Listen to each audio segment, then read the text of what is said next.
Hello guys, good morning. देखिए, मैं विष्णु भगवान का व्रत कर रही हूँ। मैं पहले से करती थी लेकिन मैं आप लोगों को नहीं बताई, तो आज मैं सोची कि थोड़ा सा आप लोगों को बता देते हैं कैसे विष्णु भगवान का व्रत किया जाता है। देखिए, मैं जस्ट अभी दिया हुआ जला दिए हैं, घी का दिया हुआ जलाए हैं, चना दाल गुड़ और मुनक्का से उनका भोग लगाया जाता है विष्णु भगवान का।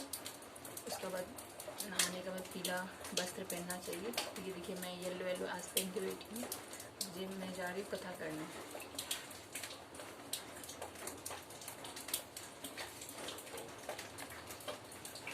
व्रत की महत्व। भगवान विष्णुदेव की पूजा अर्चना के लिए बृहस्पतिवार के व्रत करके बृहस्पतिवार को व्रत कथा को पढ़ने अथवा किसी दूसरे स्त्री पुरुष द्वारा सुनने की प्राचीन परंपरा है। बृहस्पतिवार को व्रत करने और व्रत कथा सुनने की स्त्री पुरुषों की सभी मनोकामना पूरी होती है। इस व्रत से धन संपत्ति की प्राप्ति होती है, निसंतानों को पुत्र प्राप्ति होती है, परिवार में सुख शांति बनी रहती है, सभी आनंद पूर्वक रहते हैं। व्रत करने की विधि।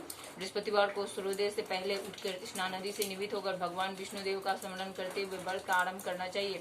उपासन को घर के किसी कक्ष में छोटा अथवा बड़ा पूजा स्थल बनाकर उसमें भगवान विष्णुदेव की प्रतिमा का स्थापना करनी चाहिए। घर के समीप किसी मंदिर में जाकर भी भगवान विष्णुदेव का पूजा की जा सकती है। भगवान विष्णुदेव पीले रंग के पुष्प और पूजा के पीले रंग की सामग्री का विशेष रूप से प्रश्न करते, इसीलिए स्नान के बाद पीले रंग का वस्त्र धारण करने की विशेष महत्व बताया गया है। पीले रंग के पुष्प, केले और पीले चंदन से भगवान विष्णुदेव की पूजा का विधान है। बृहस्पतिवार के व्रत में उपासन में पूरे दिन में एक ही समय का भोजन करना चाहिए। भोजन में चने की दाल, बेसन और दूसरे पीले रंग का खाद्य पदार्थों का ही सेवन करना चाहिए। व्रत करने वाले पुरुष बृहस्पतिवार को दाढ़ी व सिर के बाल न कटाए। पूजा के समय भगवान विष्णुदेव से जो मनोकामना प्रकट की जाती है वह उस मनोकामना को पूरा करते हैं। इस व्रत में व्रत कथा पढ़ने और स्मरण करने की विशेष महत्व है।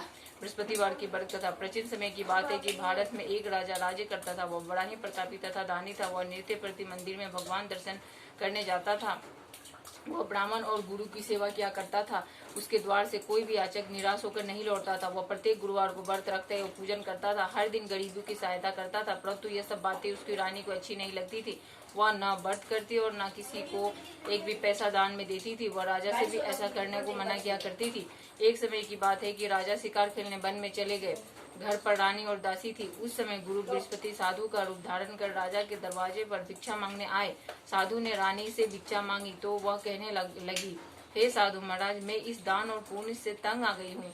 इस कार्य के लिए तो मेरे प्रतिदेव ही हैं, बहुत है। अब आप ऐसी कृपा करें कि सारा धन नष्ट हो जाए तथा मैं आराम से रह सकूं। साधु रूपी बृहस्पति देव ने कहा, हे देवी, तुम बड़ी विचित्र हो। संतान और धन से कोई दुखी नहीं होता है, इसको सभी चाहते हैं। पापी भी पुत्र और धन की इच्छा करता है। अगर तुम्हारे पास धन अधिक हो तो भूखे मनुष्यों को भोजन कराओ, प्याव लगाओ, ब्राह्मणों को दान दो, धर्मशाला बनवाओ, कुआं, तालाब, बावड़ी, बाग, बगीचे आदि का निर्माण कराओ तथा निर्धनों की कुंवारी कन्याओं का विवाह कराओ तथा साथ ही यज्ञ आदि करो। इस प्रकार के कर्मों से आपका कुल का और आपका नाम परलोक में सार्थक होगा एवं स्वर्ग की प्राप्ति होगी। परंतु रानी साधु की इस बातों से खुश नहीं हुई। उसने कहा, हे साधु महाराज, मुझे ऐसे धन की आवश्यकता नहीं जिसको मैं अन्य लोगों को दान दूं तथा जिसको रखने और संभालने में मेरा सारा समय नष्ट हो जाए। साधु ने कहा, हे देवी, यदि तुम्हारी ऐसी ही इच्छा है तो जैसे मैं तुम्हें बताता हूँ तुम ऐसे ही करना। बृहस्पतिवार के दिन घर को गोबर से लिपना, अपने केसों को पीली मिट्टी से धोना, केसों को धोते समय स्नान करना, राजा से कहना वह हजामत करवाए, भोजन में मांस मदिरा खाना, कपड़ा दूबी को यहाँ धुलने देना। इस प्रकार 7 बृहस्पतिवार करने से तुम्हारा धन नष्ट हो जाएगा। यह कहकर साधु महाराज रूपी बृहस्पति देव अंतर्ध्यान हो गए।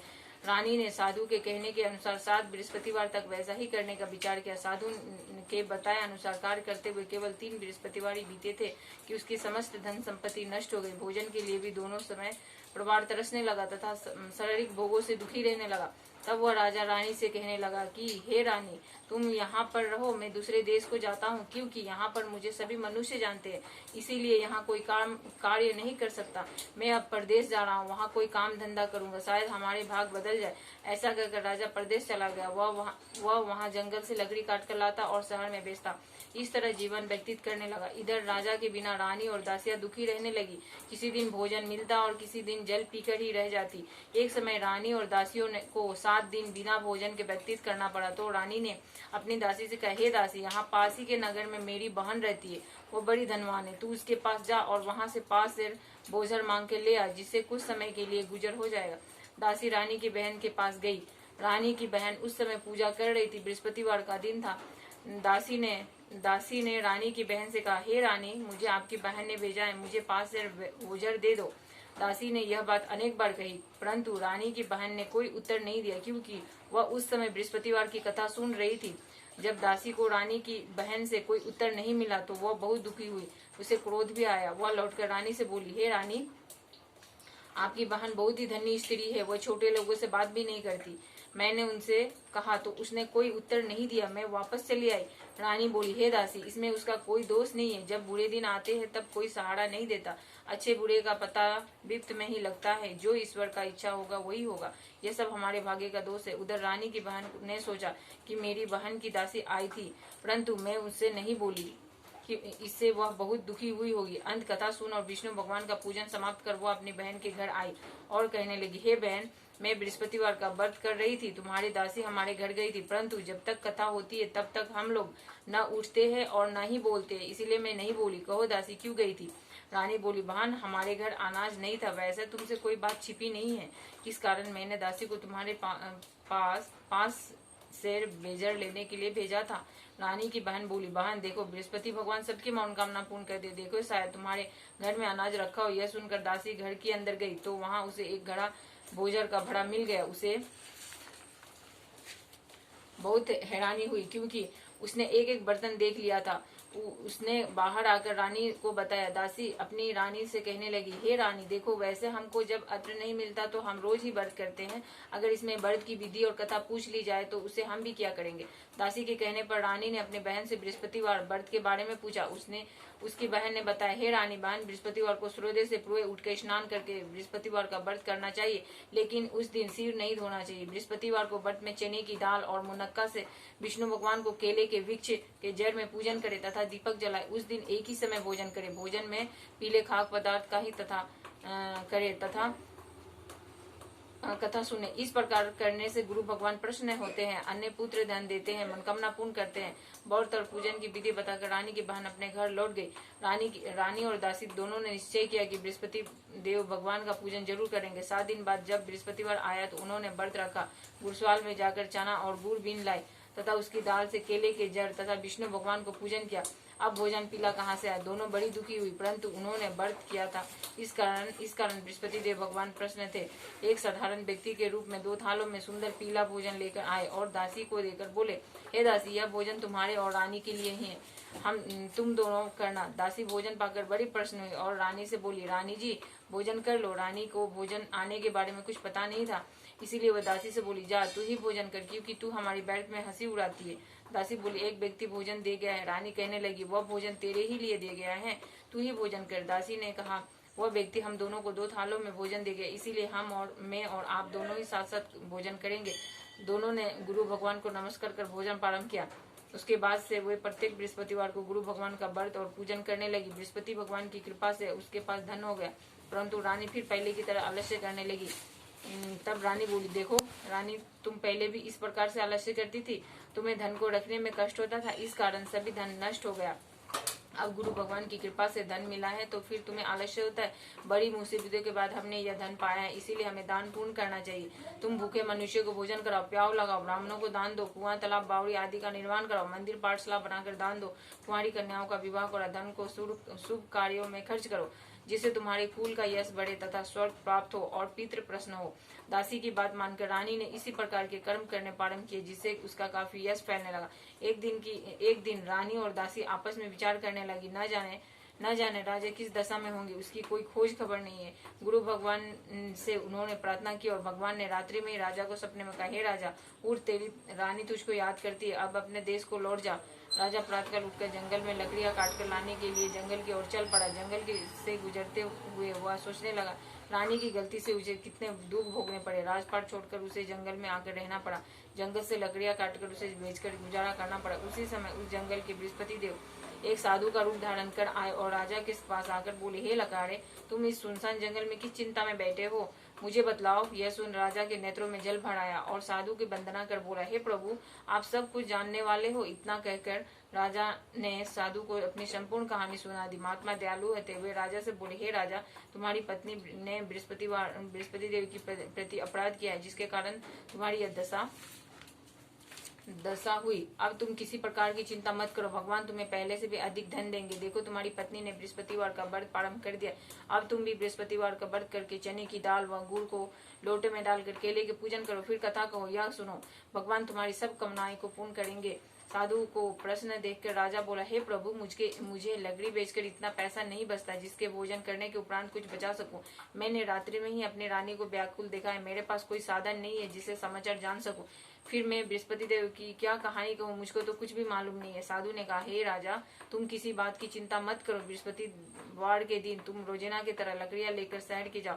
तुम्हें रोज से दोगुना धन प्राप्त होगा, जिससे तुम भलीभांति भोजन कर लोगे तथा बृहस्पति देव का पूजा का सामान भी आ जाएगा। बृहस्पति देव की कथा इस प्रकार। बृहस्पति देव की कथा। प्राचीन काल में एक बहुत ही निधन ब्राह्मण था। उसकी कोई संतान नहीं थी। वह नित्य पूजा पाठ करता, परंतु उसकी स्त्री बहुत ही मलिनता के साथ रहती थी। वह न स्नान करती और न किसी देवता का पूजन करती। प्रातःकाल उठते ही सर्वप्रथम भोजन करती, बाद में अन्य काम करती थी। ब्राह्मण देवता बहुत दुखी रहते थे, परंतु पत्नी को बहुत समझाते, किंतु उसका कोई परिणाम न निकलता। भगवान की कृपा से ब्राह्मण की स्त्री की कन्या उत्पन्न हुई। वह कन्या अपने पिता के घर बड़ी होने लगी। वह बालिका प्रातः स्नान करके भगवान विष्णु का जाप करती है और वह बचपन से ही बृहस्पतिवार का व्रत भी करने लगी। पूजा पाठ समाप्त कर स्कूल जाती तो अपने मुट्ठी में जौ भर कर ले जाती और पाठशाला जाने के मार्ग में डाल दी जाती। वही जौ स्वर्ण के हो जाते तो लौटते समय उनको बीनकर घर ले आती। एक दिन वह बालिका सूप में उस सोने को जौ को फटक कर साफ कर रही थी। तभी उसकी माँ ने देख लिया और कहा, हे बेटी, सोने का जौ को फटकने के लिए सोने का सूप होना चाहिए। दूसरे दिन गुरुवार था। इस कन्या ने व्रत रखा और बृहस्पति देव से प्रार्थना करके कहा, हे प्रभु, यदि मैंने सच्चे मन से आपकी पूजा की हो तो मुझे सोने का सूप दे दो। बृहस्पति देव ने उसकी प्रार्थना स्वीकार कर ली। रोजाना की तरह वह कन्या जौ फैलाती हुई स्कूल चली गई। स्कूल से लौटकर जब वह जौ बीन रही थी तो बृहस्पति देव की कृपा से उसे सोने का सूप मिला। उसे वह घर ले आई और उसे जौ साफ करने लगी, परंतु इसकी माँ का वही ढंग रहा। एक दिन की बात है कि कन्या सोने का सूप में जौ साफ कर रही थी। उस समय उस नगर का राजकुमार वहां से होकर निकला। इस कन्या को रूप और सोने का सूप में जौ साफ करते देखकर वह उस कन्या पर मोहित हो गया। राजमहल आकर वह भोजन तथा जल त्याग कर उदास होकर लेट गया। राजा को जब राजकुमार द्वारा अन्य जल त्यागने का समाचार ज्ञात हुआ तो अपने मंत्रियों के साथ वो अपने पुत्र के पास गए और बोले, हे बेटा, तुम्हें किस बात की कष्ट है? किसी ने अपमान किया अथवा कोई और कारण है? मुझे बतलाओ, मैं वही कार्य करूंगा जिससे तुम्हें प्रसन्नता हो। राजकुमार ने अपने पिता की बातें सुनी तो वह बोला, मुझे आपकी कृपा से किसी बात का दुख नहीं है। किसी ने मेरा अपमान नहीं किया, परंतु मैं उस लड़की के साथ विवाह करना चाहता हूँ जो सोने का सूप में जौ साफ कर रही थी। वह सुन राजा आश्चर्य में पड़ गया और बोला, हे बेटा, इस तरह का कन्या का पता तुम ही लगा, मैं उसके साथ तुम्हारा विवाह अवश्य करवा दूंगा। राजकुमार ने राजा को उस लड़की के घर का पता बतलाया। मंत्री उस लड़की के घर गया और राजा को आदेश ब्राह्मण को सुनाया। कुछ ही दिन बाद ब्राह्मण की कन्या का विवाह राजकुमार के साथ संपन्न हो गया। कन्या के घर से जाते ही उस ब्राह्मण की देवता की घर में पहले की गरीबी की निवास हो गया। अब भोजन के लिए भी अन्न बड़ी मुश्किल से मिलता था। एक दिन दुखी होकर ब्राह्मण अपने पुत्री से मिलने गया। बेटी ने पिता की दुखी अवस्था को देखा और अपनी माँ को समाचार पूछा। ब्राह्मण ने सभी हाल कहा। कन्या ने बहुत सा धन देकर अपने पिता को विदा कर दिया। इस तरह ब्राह्मण की कुछ समय सुखपूर्वक व्यतीत हुआ, लेकिन कुछ दिन बाद फिर वही हाल हो गया। ब्राह्मण फिर अपने कन्या के यहाँ गया और सभी हाल कहा तो पुत्री बोली, हे पिताजी, आप माताजी को यहाँ लिवा लाओ, मैं उन्हें वह विधि बता दूंगी जिससे गरीबी दूर हो जाए। ब्राह्मण देवता अपनी स्त्री के साथ लेकर अपनी पुत्री के पास राजमहल पहुंचे तो पुत्री अपनी माँ को समझाने लगी, हे माँ, तुम प्रातःकाल उठकर प्रथम स्नान आदि करके विष्णु भगवान का पूजन करो तो सब दरिद्रता दूर हो जाएगी। परंतु उसकी माँ ने उसकी एक भी बात नहीं मानी। वह प्रातःकाल उठते ही अपनी पुत्री का बच्चा जूठन खा लेती थी। एक दिन उसकी पुत्री को बहुत गुस्सा आया। उसने एक रात एक कोठरी से सारा सामान निकाल दिया और अपनी माँ को उसमें बंद कर दिया। प्रात उसमें से उसे निकाला तथा स्नान आदि करा के पूजा पाठ करवाया तो उसकी माँ की बुद्धि ठीक हो गई। इसके बाद से वह नियम से पूजा पाठ करती और प्रत्येक बृहस्पतिवार को व्रत रखने लगी। इस व्रत के प्रभाव से उसकी माँ भी बहुत धनवान हो गई और बृहस्पति देवता के प्रभाव से स्वर्ग को गई। वो ब्राह्मण भी सुखपूर्वक इस लोक को सुख भोग कर स्वर्ग को प्राप्त हुआ। इस तरह कहानी कहकर साधु देवता वहां से लोप हो गए। धीरे धीरे समय व्यतीत होने पर फिर बृहस्पतिवार का दिन आया। राजा जंगल में लकड़ी काटकर किसी शहर में बेचने गया। उस दिन से और दिनों से अधिक धन मिला। राजा ने चना गुड़ आदि लेकर बृहस्पतिवार का व्रत किया। उस दिन से उसके सभी कलेश दूर हुए। परंतु जब अगला गुरुवार का दिन आया तो बृहस्पतिवार का व्रत करना भूल गया। इस कारण बृहस्पति भगवान नाराज हो गए। उस दिन से उस नगर के राजा के विशेष यज्ञ का आयोजन था। अपने समस्त राज्यों में घोषणा करवा दी कि कोई भी मनुष्य अपने घर में भोजन न करवाए तथा आग भी न जलाए। समस्त लोग मेरे यहाँ भोजन करने आए। इस आज्ञा को जो न मानेगा उसकी फांसी की सजा दी जाएगी। राजा की आज्ञा अनुसार राज्य के सभी वासी राजा के भोज में सम्मिलित हुए, लेकिन लकहड़ा कुछ देर से पहुंचा, इसीलिए राजा उसको अपने साथ महल में ले गए। जब लकहड़ा को भोजन करा रहे थे तो रानी की दृष्टि उस खूंटी पर पड़ी जिस पर उसका हार लटका हुआ था। उसे हार खूंटी पर लटका दिखाई नहीं दिया।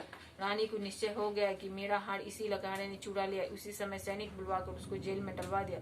जब लकहड़े जेल खाने में गया तो बहुत दुखी होकर विचार करने लगा कि न जाने कौन से पूर्व जन्म के कर्म से मुझे ये दुख प्राप्त हुआ है, और उसी साधु को याद करने लगा जो जंगल में मिला था। तत्काल बृहस्पति देव साधु को रूप में प्रकट हो गए और उसकी दशा को देखकर कहने लगे, अरे मूर्ख, तूने बृहस्पति देवता का कथा नहीं की, इसी कारण तुझे दुख प्राप्त हुआ है। अब चिंता मत कर, बृहस्पतिवार के दिन जेलखाने के दरवाजे पर 4 पैसे पड़े मिलेंगे, उनसे तू बृहस्पति देव की पूजा करना तो तेरे सभी कष्ट दूर हो जाएंगे। अगले बृहस्पतिवार उसे